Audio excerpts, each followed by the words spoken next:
We do continue to follow some breaking news this morning. Another protest is currently happening at the ICE facility in Broadview, which we have seen several different times now. Our Joni Lum is there from the facility with much more. What are you seeing out there, Joni? Well, although it seems quiet right now, I did see some of the protesters running past us with water. I don't know if someone needed assistance. There is another protest. The group is kind of split in half. There's one going on 25th Avenue, a little farther away from the Broadview ICE facility. There was some activity over there, and State Senator Robert Peters was there when it happened. I had heard the sound of those pellets being shot. What happened? What did you see? Well, I mean, it's the fact that community was coming together to try to stop ICE from abducting people in our communities.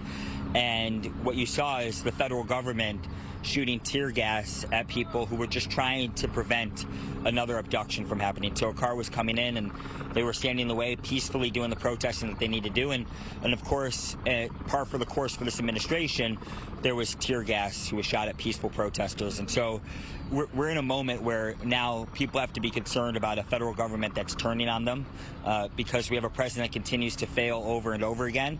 And instead of taking responsibility for his failures, he's putting it on working class people in the United States, and he's attacking people's friends and families and abducting them and violating free speech and violating this Constitution.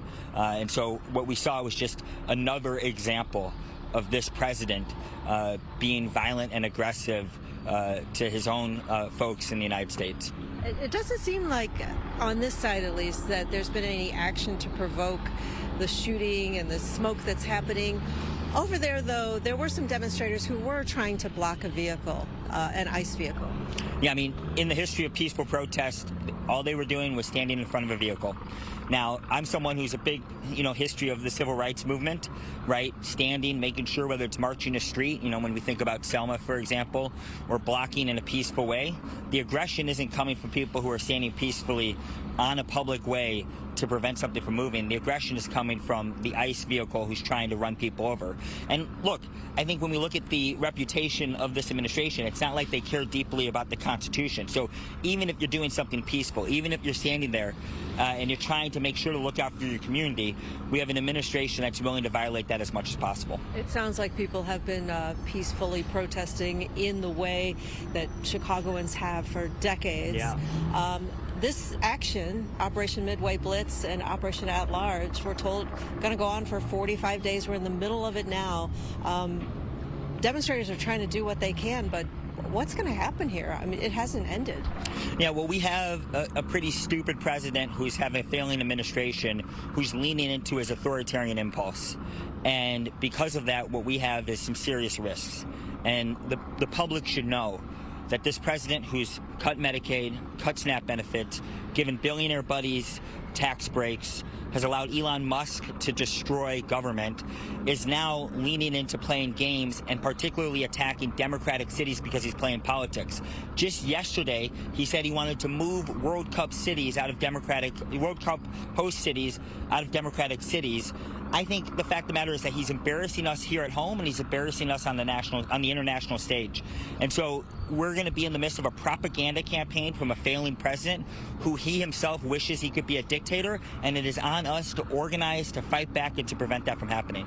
Thank you so much. State Senator Robert Peters is running for Congress in the 2nd District. He's a Chicagoan, and we've seen a lot of elected officials come out here showing unity. I'm Joni Lum. Back to you. Thank you so much, Joni, for that interview. Now, we are hearing some reports that there are some protesters that are trying to, block an area where some ICE members are trying to get in and out of that facility. Can you see any of that from your vantage point so far?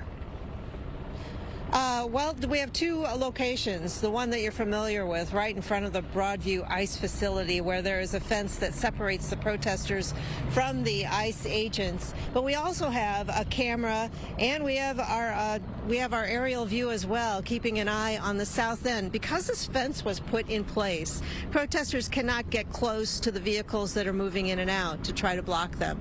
Although there has been interaction with the ICE agents on this side. side. On the other side, which is east of here and a little bit south of here, some protesters moved to that area because of the fence here. They moved to the other area, perhaps to try to get closer. There's a good number of protesters on that side, and they have been fired on as well. Pepper pellets used on that side as well. Our crew has reported to us that the protesters did try to block a vehicle, an SUV that they saw that they say was an ICE vehicle, possibly transporting detainees. That's what they've been trying to do. That's when they have that conflict. That's when we see some of the pepper pellets being deployed. And apparently that did happen a couple of times over there on 25th Avenue. Also, Joni, you've been out there for several days now. How would you describe, I guess, the intensity of the protesters out there, especially coming after we saw that shooting earlier this week in Dallas at another ICE facility there? That does weigh on the minds of people, that these ICE facilities have become dangerous places. But I would say that last week there was a much more intense protest because the protesters could block the driveway and there was physical contact. However, the bigger thing here is the unpredictability. The protesters say they're being fired on with these pepper pellets without any provocation, just as they're standing around. We heard it live during an interview with the mayor of Evanston. Our crew on 25th Avenue, they have heard it several times at the ground level, not being fired from a building like it is on this side. And there are other businesses on this street that are trying to operate while all this is going on. So we have added to that the industrial smells that are out here as well. So it may not look intense, but things are still happening, even though it doesn't feel like there are any physical confrontations going on. And we saw something similar to this last Friday. There was kind of a protest and rally that started in the morning, and then there was another that happened Friday evening after more people got off of work and more protesters made their way out there Friday evening. Are we hearing anything and expecting maybe, I guess, a second round of this protest later today? A lot of people who are here now were here Friday afternoon when they say that was an awful scene, especially as night fell.